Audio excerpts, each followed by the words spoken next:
다음 주 우리 칸타타를 앞두고 또 찬양대가 오늘 조금 특별하게 또 찬양 드렸습니다. 귀한 찬양 감사합니다. 지난주 얘기처럼 다음 주 2부 예배는 좀 칸타타가 좀 중심이 됩니다. 그리고 좀 알고 계시면 좋을 것 같고요. 그래서 이제 저는 설교를 아주 요약해서 다음 주에는 이렇게 설교하도록 그렇게 하겠습니다. 좀 긴 제 설교를 듣고 싶으시면 9시에도 한 번 더 나오시면 돼요. 네. 9시에는 제가 풀 설교를 하고 2부는 요약하니까 그렇다고 2부에 나오지 말라는 얘기 아니에요. 간단하게 하고 먼저 나오셔도 좋을 줄 압니다. 우리가 이제 가을이 아니죠. 봄이 이제 된 것 같죠. 온풍기를 트지 않아도 이제 안 추운 것 같아요. 지금이 딱 좋죠. 제가 볼 때는 딱 좋은 것 같아요. 이게 우리 교회가 이게 좀 덥고 춥고 할 때가 좀 많아요. 그래서 이제 밖에는 따뜻한데 교회는 막 춥고 할 때도 이렇게 있는데 지금 뭐 실내 기온 이 정도면 저는 뭐 이거 이렇게 걸쳐서 그런지 모르겠는데 좀 딱 좋다라는 생각이 듭니다. 이번 한 주간 좋은 날씨, 좋은 날에 또 아침 일찍 또 일어나셔서 또 우리 한 주간 또 특세를 보내시기 바라고 올해가 벌써 3번째 특세죠. 좀 이렇게 적응돼 가실 때가 된 것 같은데 특세 이후로도 하여튼 또 새벽을 깨우시고 함께 나와서 기도로 하루를 시작하는 우리 성도님 되시기를 바랍니다. 우리 설교 이후에는 이제 바로 이제 성례식이 이어지게 됩니다. 세례, 입교, 그다음에 이제 세례, 그다음에 이제 성찬으로 진행되니까요. 그렇게 기억하시면 좋겠습니다. 우리 지난 주에는 우리 베드로가 어찌 보면 평생 본인이 갖고 있었던 편견, 또 고정관념 같은 것들을 십자가에 못 박고 이방인 고넬료의 가정에서 세례를 베푸는 그런 놀라운 장면을 우리가 목격했습니다. 높았던 차별과 혐오의 담장이 허물어지는 자기의 뜻과 자기의 생각과 가치관이 아니라 복음과 또 자기의 부인의 또 십자가를 바라봤던 그런 세례 베푸는 가정 또한 우리가 살펴봤죠. 뼛속까지 유대인이었던 이 베드로를 바꿀 수 있었던 그 고집과 생각을 내려놓을 수 있었던 것은 결국은 오늘 예루살렘에 입성하시는 예수님의 그 발걸음과 먼저 보여주신 자기를 부인하시고 십자가를 짐으로 우리의 죄를 대속하시는 그와 같은 모습이 보여주셨기 때문에 그것이 가능하지 않았나 생각을 해보게 됩니다. 오늘 본문은요, 예루살렘에 들어가는 그 길에 종려나무 가지를 꺾어서 호산나 다윗의 자손이여 라고 외쳤던 수많은 사람들의 광경이 기록된 성경입니다. 겉보기에는요, 로마의 압제를 뒤엎을 세상의 왕이 등극하는 아주 화려한 행진처럼 보입니다. 하지만 영적인 눈으로 비추어 보일 때 이 길은 역사상 가장 처절하고도 영광스러운 겸손의 행진이었고 예수님이 스스로 자신을 비워 종의 형체로 십자가에 죽으시기 위해 걸어가시는 그 무거운 발걸음일 수도 있다라는 겁니다. 온 우주를 창조하신 만유의 주제께서 늠름하고 큰 군마를 타고 가신 것도 아니고 볼품없는 나귀 새끼 등에 오르셨죠. 화려한 왕관 대신 가시 만류관을 향해 또한 옥자 그 보좌에 앉는 것 대신 십자가를 향해 또 스스로 자신의 사유가 피를 쏟으시기 위해 어린 양이 되셔서 묵묵히 걸어 들어가고 계신 광경이다라는 겁니다. 예수님이 이처럼 왕대심에 대한 그 권위를 포기하시고 철저히 낮아지셨죠.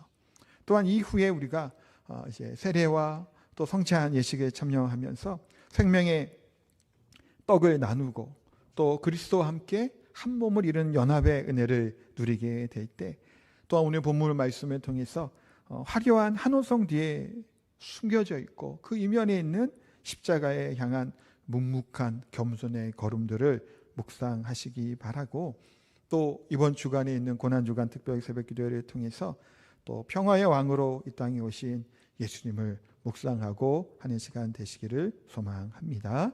자, 오늘 내용을 이제 살펴보면요. 예수님께서 십자가를 지시기 위해서 이제 예루살렘으로 들어가십니다. 물론 처음 예루살렘에 들어가신 건 아니에요. 공생애 기간이. 그 전에도 여러 번 가셨을 것이고 공생애 때도 처음은 아닙니다만 어찌 보면 이 마지막 이 예루살렘 걸음이라고 할 수 있겠죠. 근데 제자 두 사람을 맞은편 마을로 보냅니다. 그래서 그 이제 2절에 그 얘기가 나오죠. 이르시되 너희 맞은편 마을로 가라. 곧 매인 나귀와 나귀 새끼가 함께 있는 것을 보리니 풀어 내게로 끌고 오라라고 얘기를 합니다. 심부름을 보내는 거예요. 근데 만약에 주인이 그 왜 갖고 가냐고 물어볼 수 있잖아요. 그러니까 그럼 뭐라 그러죠? 주가 쓰시겠다 하라라고 얘기하면 된다라는 겁니다. 짧은 구절에 나와 있는데 여기에 참 여러 가지 의미가 담겨져 있는 것 같아요. 예수님은 어떠한 분이신가요? 주가 되시죠. 만왕의 왕이 되십니다. 온 우주 만물을 창조하신 주인이시죠. 천군 천사를 호령할 수 있는 왕 중의 왕이시죠. 그러나 온 땅의 주인이신 그분이 당신이 걸어가야 될 그 걸음 들어가야 될 그 길에 나귀 새끼 한 마리 데려가지 않고 옆에 있는 것을 가져오게 하시죠. 어찌 보면 참 예수님의 삶은 참 가난하기도 했죠. 머리도 일 곳이 없다라고 얘기할 만큼 그런 삶을 사셨고, 또 어찌 보면 존귀한 중에 그 비교할 수 없이 존귀한 분이셨음에도 불구하고 낮고 낮은 모습으로 이 땅에 오신 것을 보게 됩니다. 이것은 바로 우리를 부요하게 하시기 위해 스스로는 가장 낮은 자의 자리까지 내려오신 그리스도의 십자가의 사랑임을 우리가 깨닫게 됩니다. 또한 예수님께서 굳이 나귀를 타시게 되는데, 이 나귀를 타신 이유가 뭐라고 성경은 얘기하고 있나요? 이 사실은 이게 스가랴 말씀의 성취입니다. 구약 성경의 4절 5절에 보면 그 얘기를 하죠. 이는 선지자를 통하여 하신 말씀을 이루려 하심이라. 일러스되, 같이 5절에 읽을까요? 시온 딸에게 이르시기를 내 왕이 내게 임하나니 그는 겸손하여 나귀 곧 멍에 매는 짐승의 새끼를 타도다 하라 하였느니라. 아멘. 자, 예수님께서 나귀를 타고 이렇게 입성하시는 그것도 결국은 뭐를 응하는 건가요? 예언을 응하는 거예요. 하나님의 말씀이 응하는 것이다 라는 겁니다. 제가 이 말씀을 이렇게 묵상하고 보다가 이런 생각이 문득 들었어요. 구약 성경이잖아요. 그러면 바리새인들이나 제사장들이나 구약의 유대 지도자들도 이거 다 아는 구절이잖아요. 근데 왜 그럴까? 다 아는 구절인데. 이게 참, 그래서 은혜이죠. 우리는 그것도 보도 못했는데 우리는 믿고 있잖아요. 그 사실을. 그러니까 참 알기는 알고 지식으로 알아도 아니면 머리로 알아도 깨닫지 못하는 이와 같은 것들을 보게 되는데, 그럼에도 불구하고 우리는 이 사실을 믿고 있고 그 사실을 확신하면서 살아가게 되는 게 얼마나 큰 은혜인가라는 생각을 말씀을 이렇게 보다가 그냥 문득 그런 생각이 또 들기도 했습니다. 어쨌든 참 은혜인 것 같아요. 자, 그런데요, 당시 예루살렘 거리에는 유월절이라고 하는 가장 큰 절기 아닌가요? 그 절기를 맞이해서 수많은 순례객들이 넘쳐났어요. 수만 명이 운집해 있었단 말이에요, 주변에서. 근데 당시 생각해 보면 로마 총독이나 장군 같은 사람들은 어떻게 그 거리를 지나가고 할부하고 입성하게 될까요? 큰 말을 탄다든가 갑옷을 입고 위풍당당하게 행진을 하겠죠. 세상적인 왕의 모습은 그와 같단 말이에요. 세상의 숭배하는 힘이 바로 그와 같죠. 그러니 오늘 이 구약의 말씀, 나귀 멍에를 매는 짐승의 새끼를 탄다고 하는 말씀을 읽기는 읽어도 깨닫지 못했다는 것이죠, 사실. 그 상황을 알매도 불구하고 그 사실을, 그러니까 지금 이 당시의 그 세상의 권력과 세상의 지중과 그 중심이 이 가득 가운데 가득했던 이 세상을 바라보게 되면 당연해 보인단 말이에요. 왕은 그렇게 입성을 해야 되고 왕은 그런 대우를 받아야 된단 말이에요. 그러나 우리 구주 예수님은 어땠나요? 힘으로 세상을 정복하는 그런 왕이 아니라 자신의 살과 피를 내어주고 원수들과 화해하는 평화의 왕으로 이 땅에 오셨다라는 거예요. 남을 죽여서 내가 살아나려고 하는 방식이 아니라 내가 십자가의 죽음으로 우리 사랑하는 자녀들을, 인류를 살려내는 방식을 예수님은 택하셨다라는 거예요. 그 위대한 구원의 언약을 성취하기 위해 창조주가 되신 하나님이 피조물 중에 별일 없는 이 나귀 새끼 등에 올라앉아서 조롱과 채찍을 기다리는 그 십자가의 길을 향해 묵묵히 걸어가고 계시다라는 거예요. 사랑하는 성도 여러분, 오늘 겸손의 왕으로 오신 예수님을 바라보면서 우리 자신을 어쩐지 돌아보면 좋겠다라는 거예요. 우리는 예수님을 믿고 교회를 섬긴다고 얘기를 하는데 여전히 우리는 뭘 타고 다니고 싶나요? 나귀를 타고 싶은 건가요? 아니면 화려한 군마를, 마차를 타고 다니고 싶은가요? 아니면 무엇을 부러워하나요? 나귀 타는 모습이 부러운가요? 아니면 화려한 마차와 군마를 타고 다니는 것이 부러운가요? 교회 안에서도, 가정에서도, 이 지역 속에서도 누군가에게 우리는 때로는 무시당하지 않으려고 애를 쓰죠. 무시당해 줄 것은 없어요. 그런데 그러기 위해 나를 증명하려고 하고 내 아를 자체를 높이고자 하는 것들이 얼마나 많냐라는 거예요. 내 자존심을 조금이라도 누가 건드리면 참지 못하잖아요. 내 주장을 관철하기 위해서 목소리를 높이는 경우도 얼마나 많냐라는 거예요. 꼭 군마를 타고 큰 휘황찬란 마차를 타고 행진에 들어가는 사람들처럼 그러기를 우리는 고대하고 바랄 때가 얼마나 많냐라는 거예요. 그러나 우리 그리스도인들은, 믿음의 사람들은, 우리 교회의 그리스도 안의 공동체는 어떤 옷에서 권위가 나오는 건가요? 왜 그런 옷을 입고 마차를 타고 그런 행진을 하는 걸까요? 이 권위를 얻기 위함이겠죠. 존귀함을 받기 위함일 거예요. 그러나 정말 교회 안에 존귀한 자는 어떤 자들인가요? 큰 소리 치는 사람인가요? 자기의 권위를 내세우는 사람인가요? 자기의 주장을 간철시키고자 그냥 싸우더라도 이렇게 하는 사람이 존귀한 자로 여겨지나요?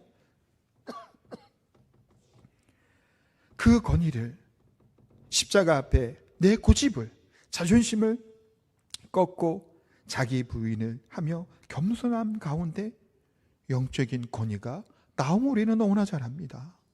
참 어렵죠. 근데 높임 받는 게 좋지 받쳐주는 게 뭐가 좋겠어요. 제가 설교를 하면서 듣기는 듣고 아는 내용이지만 이게 쉽지가 않죠. 그러나 우리 교회가 지난 49년 동안 지금까지 제주 땅에서 생명의 복음을 지킬 수 있었던 것도 군마를 타고 화려함 가운데 호령하던 사람들이 아니라 남몰래 겟세마네 동산가드 같은 곳에서 눈물 흘리며 예수님처럼 기도하고 예수님처럼 나귀를 타져 낮아짐의 길을 걸어갔던 수많은 성도들의 눈물과 땀 흘림과 애씀이 있었기 때문인 줄 믿습니다. 오늘 이 시간 세상의 힘과 인정이라고 하는 화려한 그런 추장적인 것들이 아니라 거기서 내려와 예수님과 함께 기꺼이 십자가의 멍에를 메는 겸손의 나귀에 올라타게 되는 저희가 되기를 소망합니다. 내가 죽고 낮아지게 될 때 우리 가정과 교회가 살아나게 되는 하나님의 크신 은혜를, 능력을 경험하게 될 줄 믿습니다. 예수님이 그와 같은 모습으로 겸손함으로 들어오게 되셨죠. 그때 수많은 무리들이 예수님을 이제 맞이하는데요. 본문 7절, 8절에 보면 이렇게 말씀하죠. 나귀와 나귀 새끼를 끌고 와서 자기들의 겉옷을 그 위에 얹음에 예수께서 그 위에 타시니, 8절은 한번 읽어주세요. 무리의 대다수는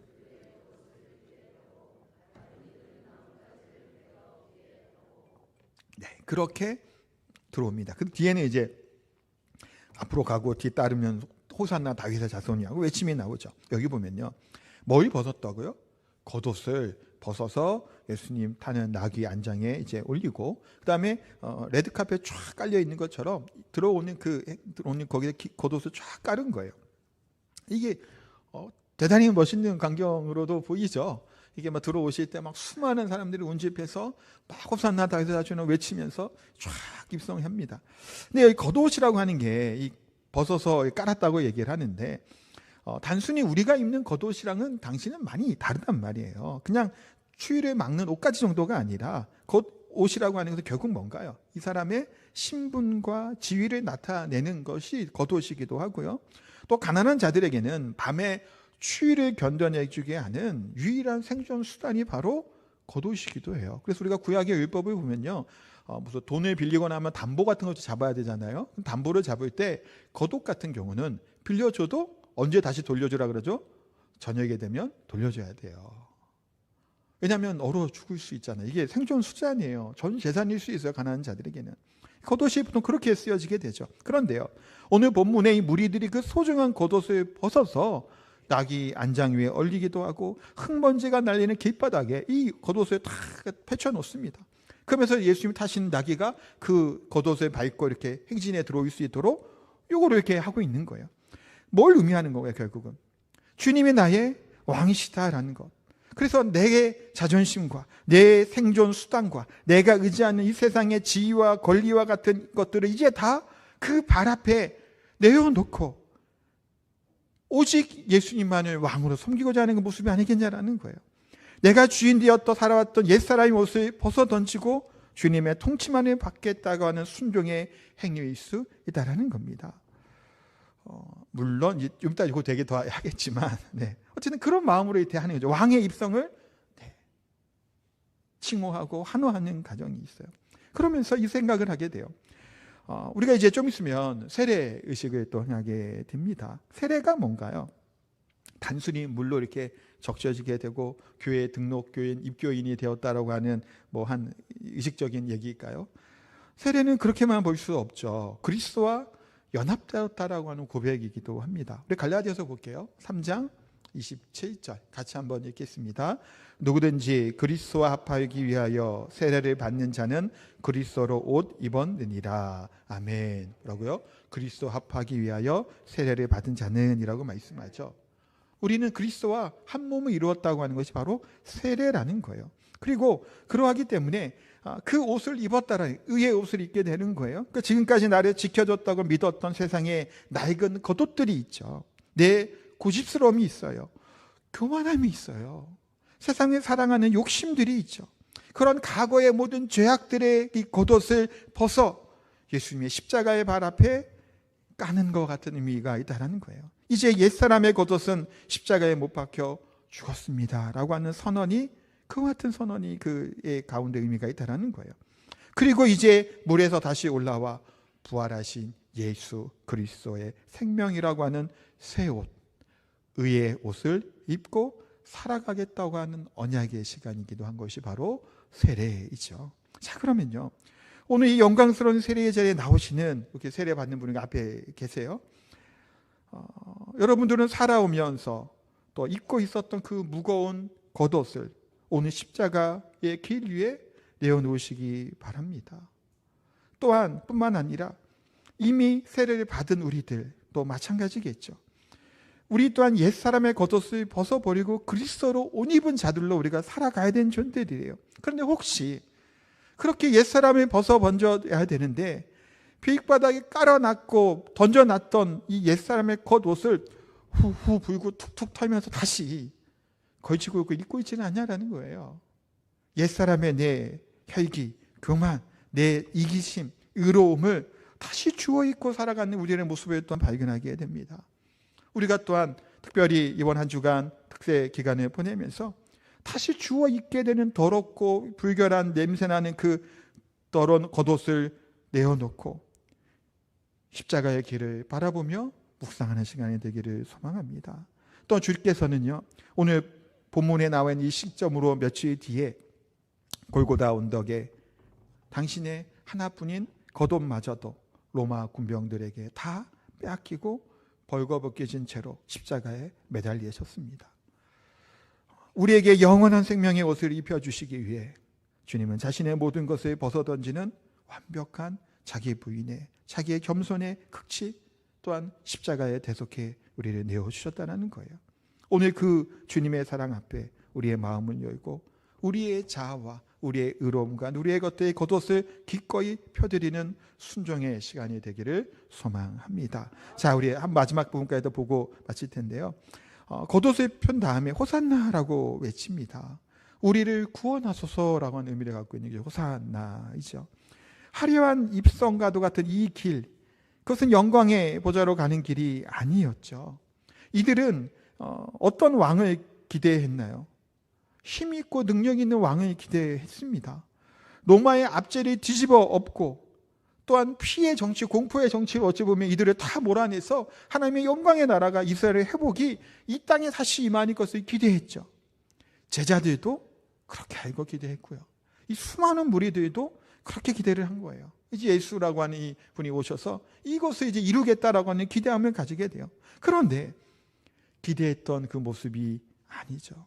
예수님은 힘의 왕으로 이 땅에 오신 게 아니라 스스로 자신의 피를 흘려 영혼을 구원하는 고난의 종으로 이 땅에 오셨죠.